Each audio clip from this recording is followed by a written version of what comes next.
Hey everybody. So it seems that the all-in-one PCs just had this magical way of finding their way to my front door. I just posted a video recently of that Vizio all-in-one system, which is still being worked on. I gotta finish it up, but it's a little bit lower priority than this one. So we got this HP system in from another friend, and basically he's wanting to see if I can fix this for his wife. His wife loves this thing. He hates it. I mean, I can't really blame him.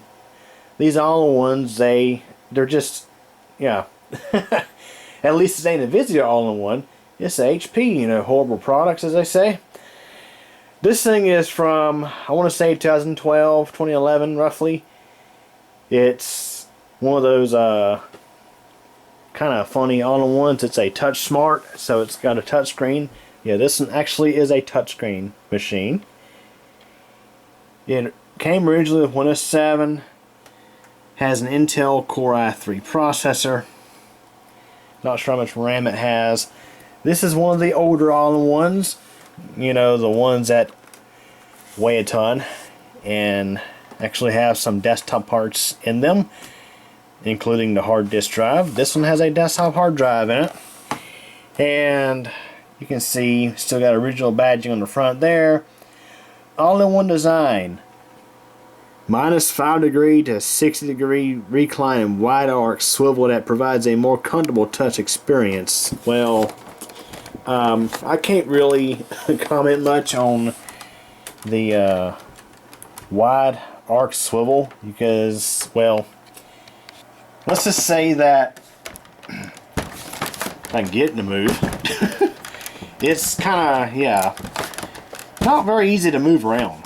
It's just, yeah, don't really know what to say about that, but whatever.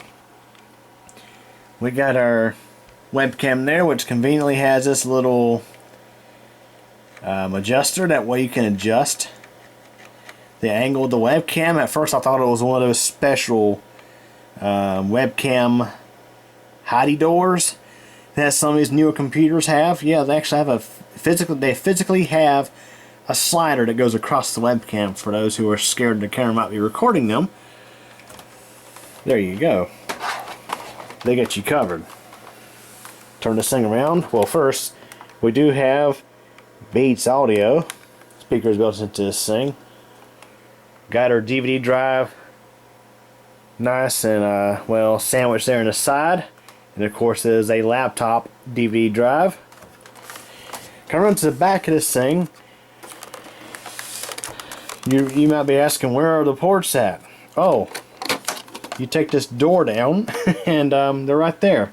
You got your Ethernet there, 4 USB 2s. We have an audio out and a sub out. Power gets plugged in right there, which I got the adapter. I think it's still sitting in the living room. But yeah, this thing is one of those specialty machines. That even comes out. Not sure if it's supposed to or not, but it appears that somebody else has worked on this computer in the past, and they kind of, well, forced their way into it. I promise you I didn't do this. Look at these nice pry marks here. Yeah, buddy.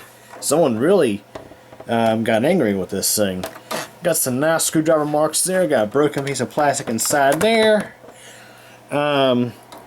Got some nice pry marks right there. Oh, and this is a model 610-1147C.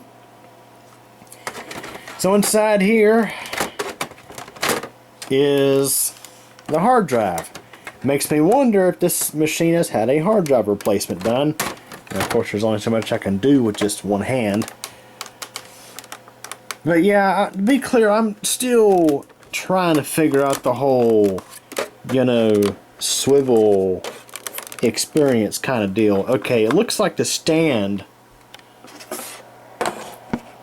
I guess if you pull hard enough it will move. I'm not looking to break this machine, so I'm not going to put much effort into it. Oh, there we are. Okay, so now that moves, and this whole thing like swivels down. So what's it trying to do? it's trying to mimic, like, I don't know, a tablet. Yeah, okay, so you can swivel it down for a more, what do they call it? More comfortable touch experience. You know, the OEMs out there they were anticipating that wonderful operating system from Microsoft. Yeah, if you thought Windows 11 was great, you know, with those Microsoft Elite class system requirements, yeah, we had Windows 8. You know, that was from a time that Microsoft thought that cell phones and, you know, smartphones and tablets were taking over the world, and iPads were going to dominate. So let's make the desktop computer into a tablet. Let's take away the functionality of a PC, or make the PC functionality harder to get to, and let's make the computer work like a tablet. That way it's just as useful as a smartphone or a tablet. We all know how well that went. So computers, computer manufacturers like HP, Dell, and others were trying to get innovative and make these very sleek, touch-friendly computers.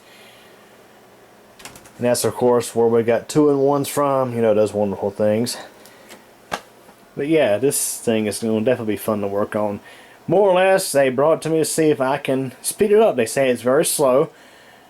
Not surprising. It's got a hard drive in it, and who knows how long it's been since it's had any real work done to it. We're going to plug this thing up and start it up, see what we get. And of course, depending on what shows up on screen, I'll have to do some blurring and editing to protect the privacy of the user or the owner of this machine. But we're going to take a look at this thing, see if it runs, see if it starts up, you know, and go from there, see what we can do to it. Okay, so I got this one hooked up, and unlike the Vizio all-in-one, this one has decided to be a reasonable computer and not automatically power itself up upon getting power plugged into it. So, that being said, let's start it up and see what it does.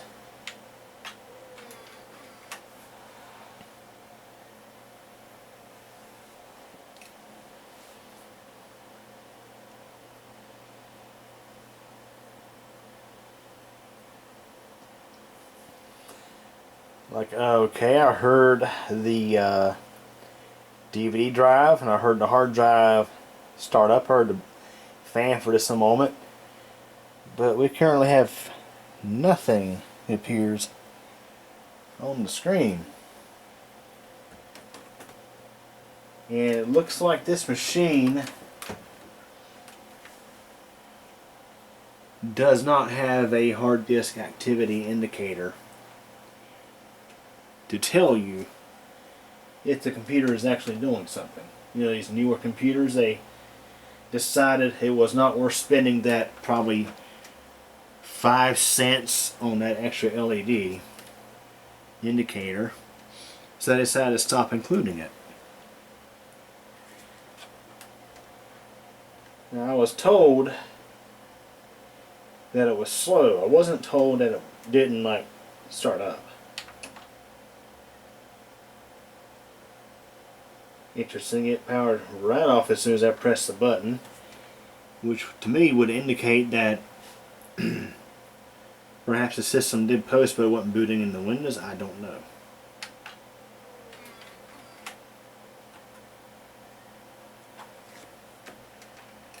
There we are. Not sure what that was all about. Okay, we have Windows 10 on here. Good, so they did take the free Windows 10 upgrade years ago. Because y'all probably know what the plans are for this machine before it leaves here. The owner of this machine, I upgraded her laptop to Windows 11. Of course, they don't meet the Microsoft Elite class system requirements. That's, of course, my nickname for the Windows 11 system requirements. And she likes Windows 11. So, we're going to see if it's feasible to put Windows 11 on this machine. And we'll have to see if it can run 24H2.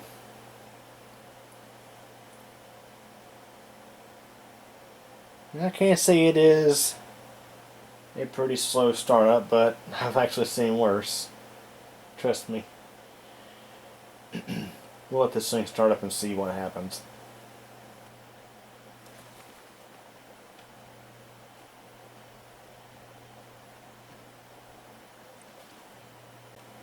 Slowly but surely we're getting there. Okay.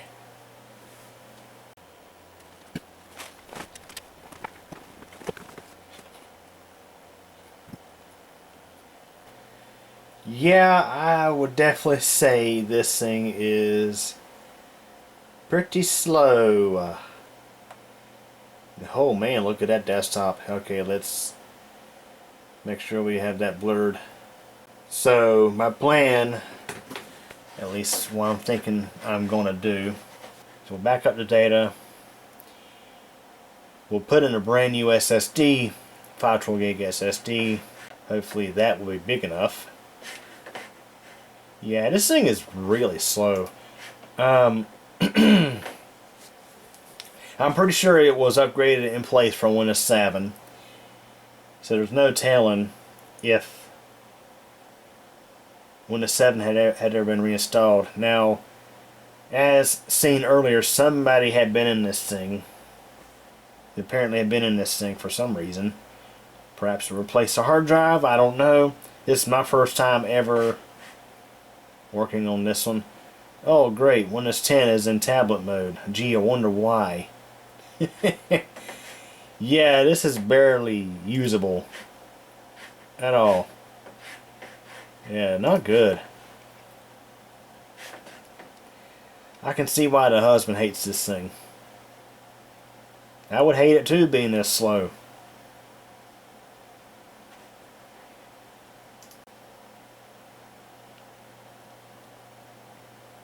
Okay, so you can see there's a whole bunch of stuff saying what needs to be done.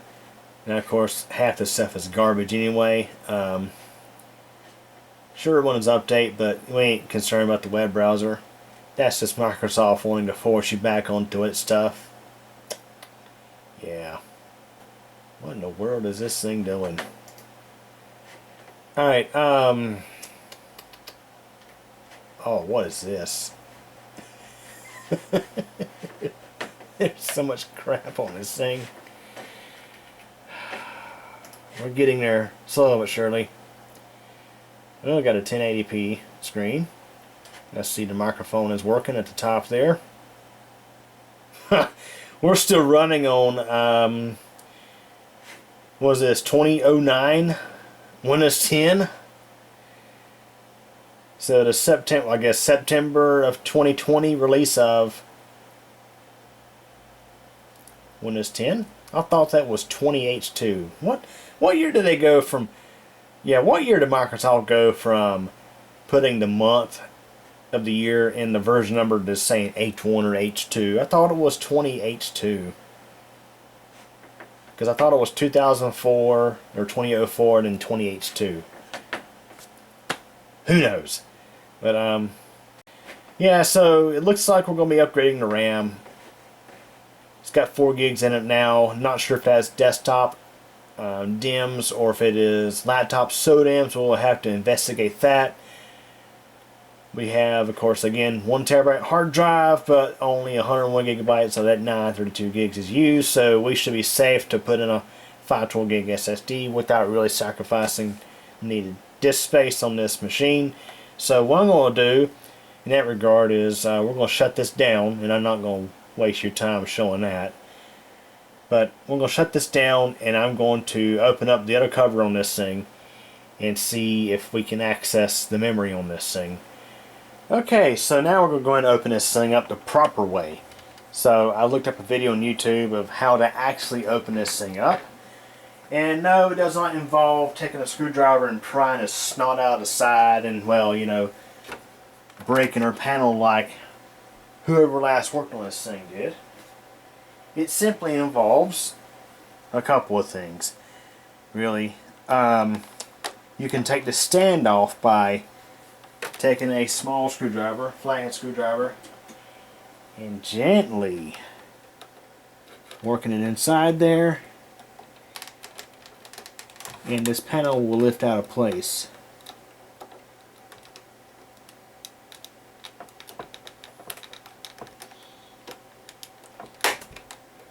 Either a screwdriver or an X-Acto knife if necessary. Now, it did not really take a lot of force to do. And off it comes.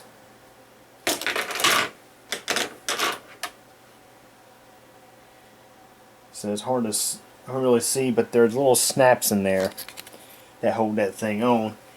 And inside here we have a few screws that actually hold this stand onto the back of the system.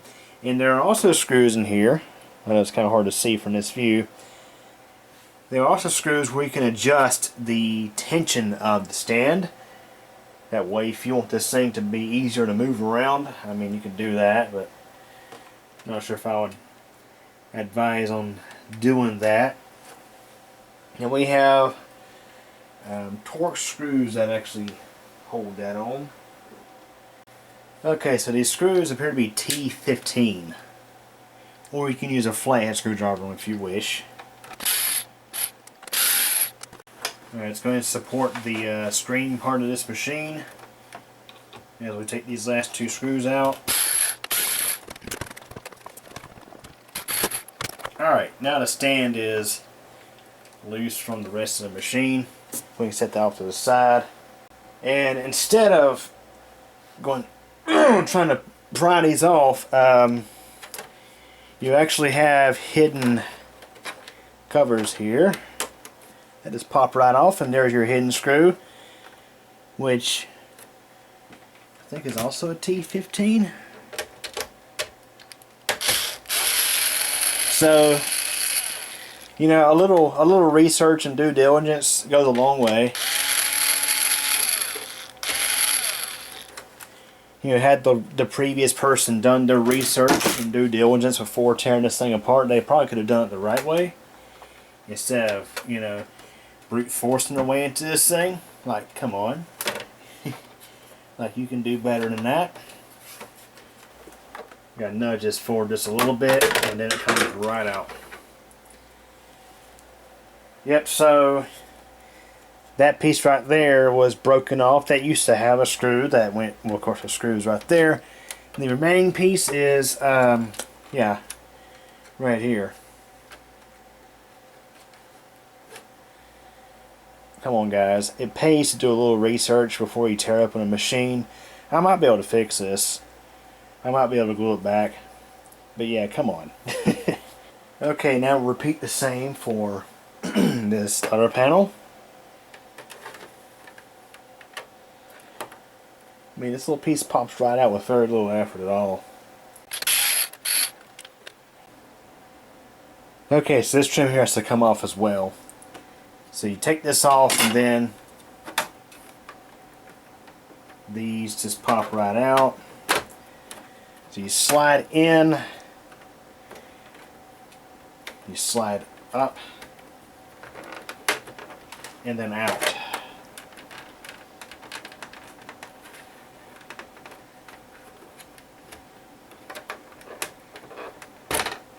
As this door was not pre-broken by the previous worker, took a minute to figure that one out.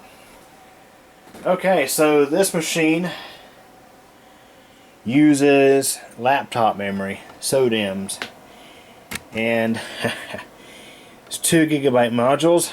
So I'll have to look and see what I have in stock, so that hopefully we can swap something else in there. Might want to also look at this CPU fan while we're at it, because it's looking pretty dirty. Might want to blow that out, see if we can get that cleaned out. So look and see what kind of RAM I have. Okay, so after getting another look at this machine, I realized it actually has 4 SODIMM slots in it. I'm used to laptops, of course, having only 2. So to see this all-in-one have 4, I'm pleasantly surprised. So I had pulled out the 2 modules that it came with, which are Samsung modules. These are 2GB PC3 10600S modules, and I found actually one of them is almost an exact match. Except these are made in China, whereas this one's made in Korea. It's a PC3 10600S. One of them is a 2GB PC3 12800S made in the Philippines. So they're not exactly matching, but we're going to try them. I'm going to put the original sticks back in their respective slots. And I'm going to just add these other ones in there. Yeah, at first I was thinking this machine only had 2 SODIMM slots, but upon a second look I was like, wait a second, this thing has 4. So I have a lot of these 2GB modules from laptops that I had upgraded in the past. So it's good to finally find a donor system for them where the donor system can have more than 4GB of RAM. Alright, so I'm going to put these other modules in these top slots. I know this is actually a dual channel system. It's got white and black slots denoting the channels, all that good stuff. Kind of like a desktop motherboard, just except with laptop RAM. And never before used. That was a little tight getting in there. You never force these things in there. You always gotta be careful with these things. But yeah, this machine can hold 4 SODIMM modules. Again, very pleasant to see that. I did go ahead and blow out the vent here, or at least the cooling fins. Now there's actually a bigger set of cooling fins hidden inside there, but honestly I'm not going to tear this whole machine apart just for that. So I did blow in through here and got some dust out. It wasn't really that bad. But next thing we're going to look at is this hard drive. So this hard drive, I'm suspecting this may be a replacement hard drive. So let's go ahead and take out this screw here. It looks like it's just the only one that secures this drive cage into place. Okay, I found the screwdriver for this, but of course the size is worn off, so I can't really tell you what size it is. It's a smaller size Torx. You know, it's funny, years ago I think I worked on a somewhat similar machine to this. I have worked on TouchSmarts before, but I've never worked on this one before. Because I know I would not just brute force remove a door like that. It's generally not something I would do. Alright, so here's the hard drive, and it just comes unplugged from the motherboard right there. Alright, let's see if our hard disk drive is factory or not. I mean, there's better be a reason why that door was all mangled up like it was. The first thing I would think is someone went in there to swap out a failing hard drive. But let's go ahead and pull this out of the cage. Man, there's dust all in this thing.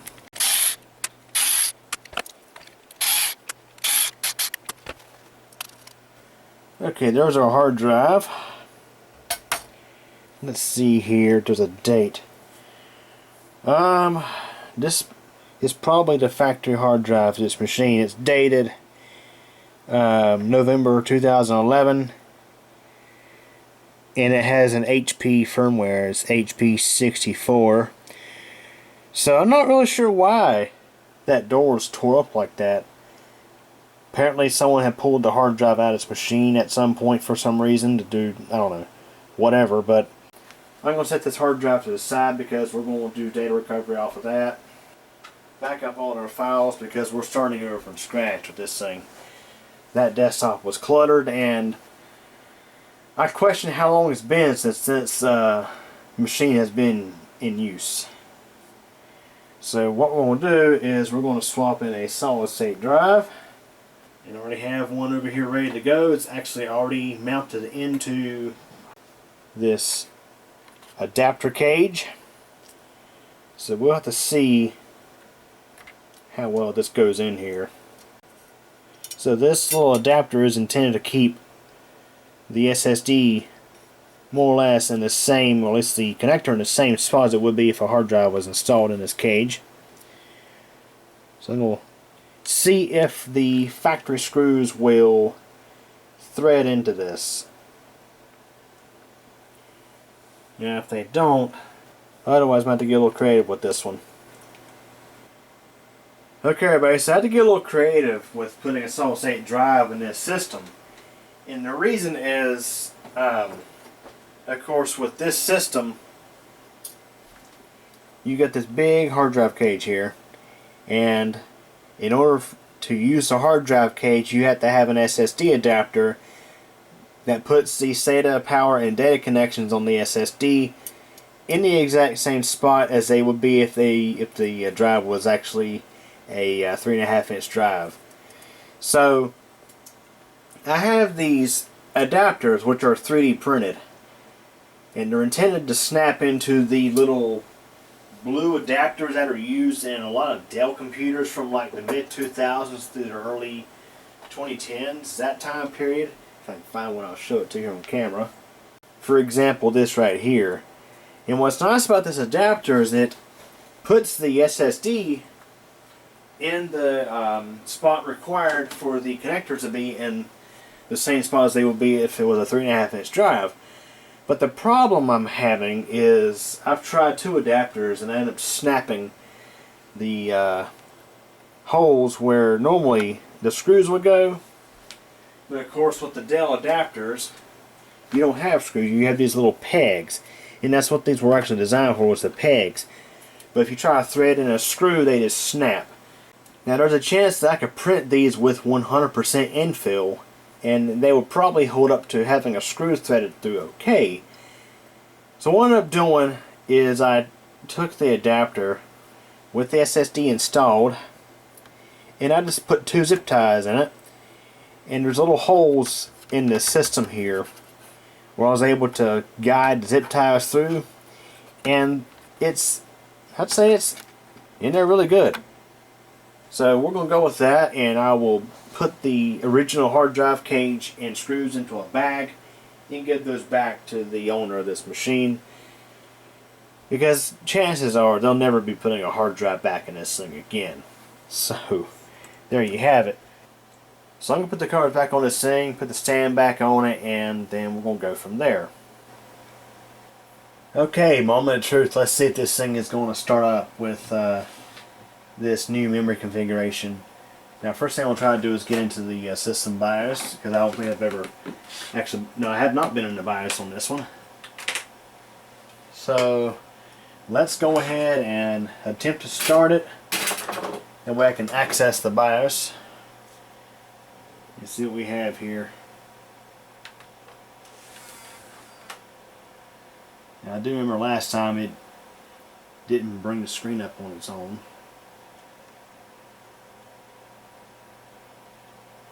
Could possibly be something going on there, maybe a failed CMOS battery even.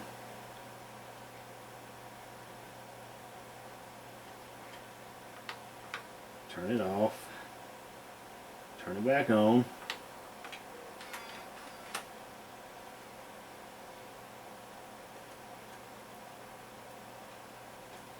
Yep, same thing. Not sure why it does that. Alright, let's go into the setup menu.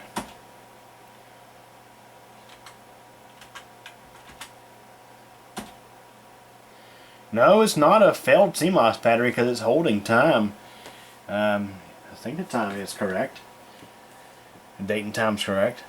It is 2025, obviously. So it's not that. It's just, apparently it's just a weird thing about this system. Alright,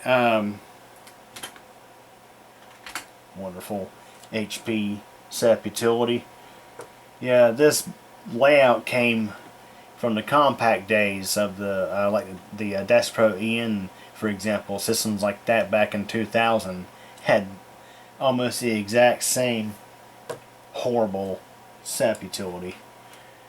But here's our system information. It's a Core i3 2100 CPU, 3.1 gigahertz. We have 8 gigs of RAM. Very good at seeing it. It's running at dual channel even. 1333 megahertz speed. So you can see our channels there, channel A, channel B. So yeah, okay. It is picking up 8 gigs of RAM. Good. So, of course, this setup utility will not have much to offer. It does see our solid state drive, and SATA 2 is our DB drive, which those noises you hear when the thing starts up, it just sounds like it wants to break. Yeah, I don't much like that. It wants to be fancy, you know. Instead of having a tray that comes out that someone can snap off and break, you instead exchange it for internals that can break, you know. Wonderful. So, let's get going here. Storage options. Your SATA options there. Boot order. We have UEFI options on here. So this setup utility actually has UEFI support, apparently. Now it's funny, the SSD that we put in here, I had previously imaged with Windows 11 24H2 in MBR form, but it looks like this system in particular can support booting up in GPT. Interesting to see. We'll see how that works. So you have your UEFI boot sources and your legacy boot sources there. So, you know that. So security, we do not have secure boot because, I mean, it's just a little too old for that.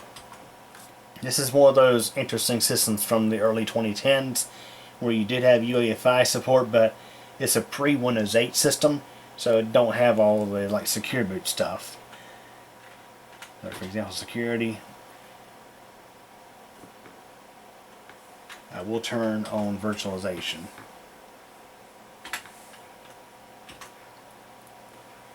So this only tells you the the fan speeds. They don't show you any temperatures, of course. I think I've always remembered this with this pitiful HP setup utility. Now, as I mentioned, it came back. This layout dates from the compact days, and back then it would say Compact Computer Corporation setup utility or something of that nature. So here's your advanced options. There's not really many advanced options there, of course, but you can configure you can configure power on days for certain days of the week even.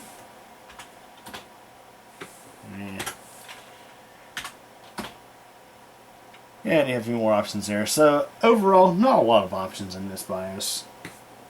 Since apparently this system does support UEFI, I'm going to just wipe that SSD and try to, well, we're going to try to boot up into the UEFI version of the Windows setup utility and to see what happens. Alright, so let's save changes and exit. Let's go ahead and plug this in first.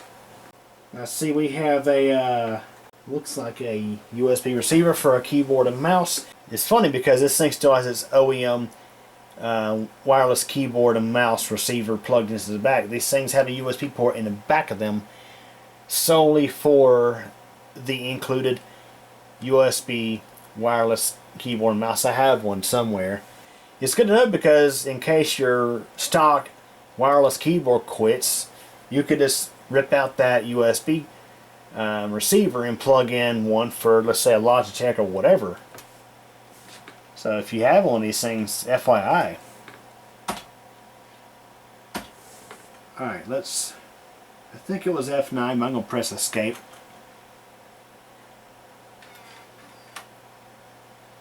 Yeah, that drive sounds wonderful. That DVD drive.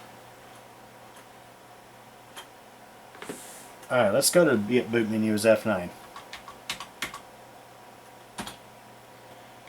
Okay, so for some odd reason, this thing is not picking up my Windows installers. I've tried both my Windows 11 24H2 on a 23H2 wrapper or pre-installation environment, and I've also tried my 23H2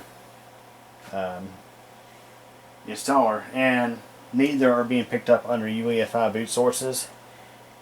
So I guess what I'm going to do is just boot this thing up under Legacy. So therefore we're just going to select our hard drive and just let it rip. So as mentioned earlier, what I had done is I used the Windows 11 installer to copy over the install image. So more or less you're seeing like the second part of the Windows installation process. More or less everything that takes place after the first restart. So that being said, we're going to let this run through, and we will soon see the out-of-box experience setup screen. And once we get that done, we're going to end at least this video, and there will be an additional part on this video where I finish this system up. I figured I'm going to do this because this video has been going on for a little while and it's getting late. It's actually the second night working on this one. So yeah, this wonderful thing. There you go.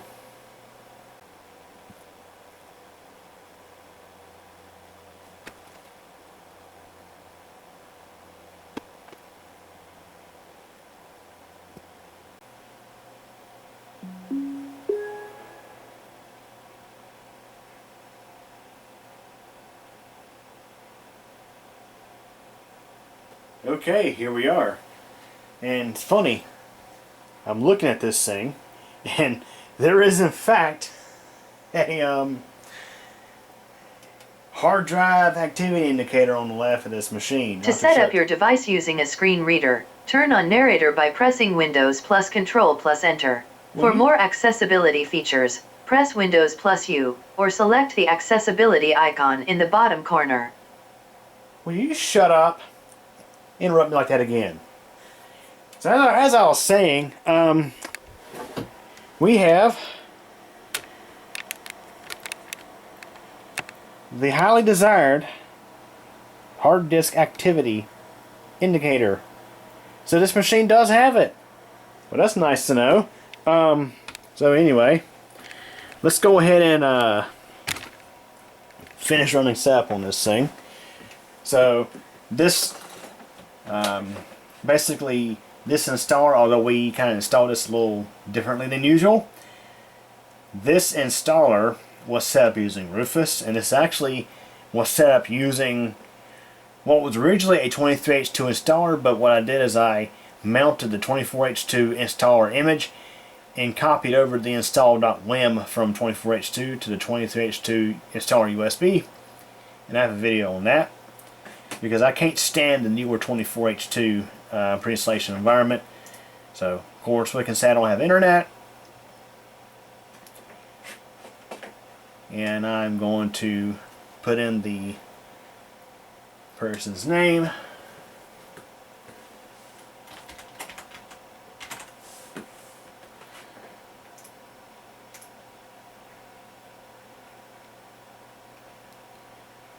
and of course no Microsoft account requirement here, nor internet requirement, because those were all disabled. And they're all disabled using Rufus. It's getting late. Alright. Give me the task manager. That's what I meant to hit last time. Hey, I'll be honest with you. This machine it definitely is running quite fast for a system that doesn't meet the Microsoft Elite Class Windows system requirements run Windows 11. I mean, hey, it's of course 24H2. I'm going to show you here in System 24H2. And again, Intel Core i3, 2100 CPU, 8 gigs of RAM, 512 gig SSD, and it sees that we have a touchscreen. And it works. Very cool. Alright, so we're not connected to the internet right now, but we're going to wrap it up for this video, and we'll come back and do a follow-up on this machine before I let it go. So yeah, there you go. Looks like we can definitely breathe some fresh life into this early 2010, so it's a 2011 TouchSmart. So there you go. Anyways, hope you enjoyed it. Thanks for watching.